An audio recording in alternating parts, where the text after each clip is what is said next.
bagrak, mga bagrak. Dala malit. Kasi diba ka? Ano aja? Dala tanga malit. Sopod. Hello mga idol, diri na kuha ng mga manok na ako idol. Sa mga idol kaya mga piso anim mga sisiw, yung mga maliit na sisiw.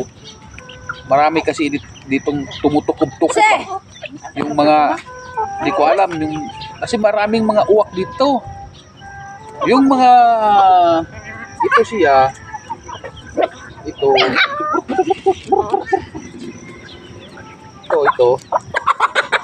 marami itong sisiw.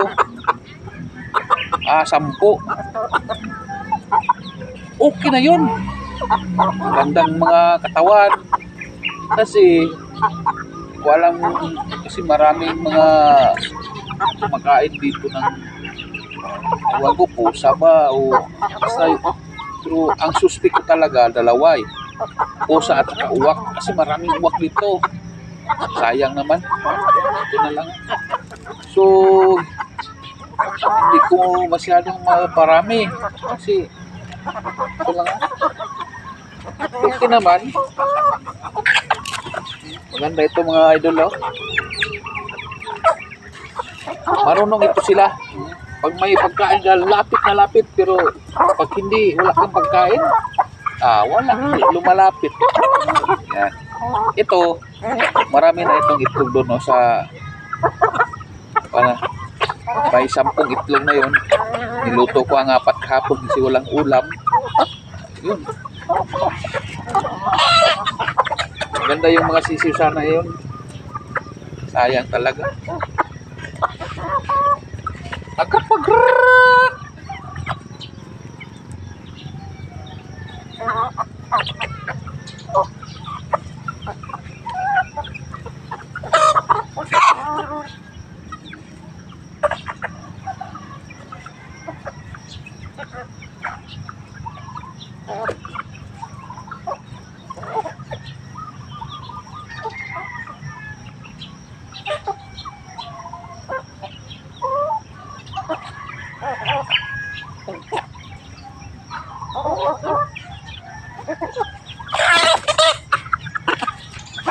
Pinapakain ko kasi ito sila maaga ng pagkain na kuan, yung mais. Saka yung sa pagkain ng manok bago ako pumunta sa aking maliit na taniman at nalinis ako. Parang lalo na pag wala akong biyahe. So dito naman ako sa yung maliit na linisan ko na kasi taniman ko ng mga gulay. Saka abangan nyo ang mga susunod na i-update ko kayo sa pagtanim ko ng mga gulay kasi may mga similya na ako yun. So ngayon ito pa lang ang ako pagkain manok, ilinis ng mga doon. Pero okay na, tapos ko na nalinis yun. Hintay na lang ako ng tamang panahon na tanim sana hindi ito masyado mainit kasi dito pag mainit naku 3 araw patay ng yung tinanim mo, sayang.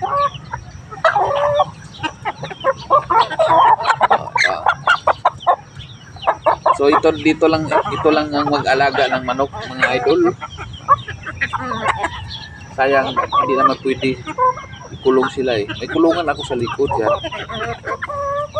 So dyan sila nag-iitlog. Mga kulungan ako bro. Mas maganda kasi pag hayaan nyo lang sila nasa labas kasi kahit saan sila magpunta. Kasi malayo ako dito sa mga kapitbahay. Mga 1 kilometro ang kapitbahay ko eh. Yan. Babay muna idol.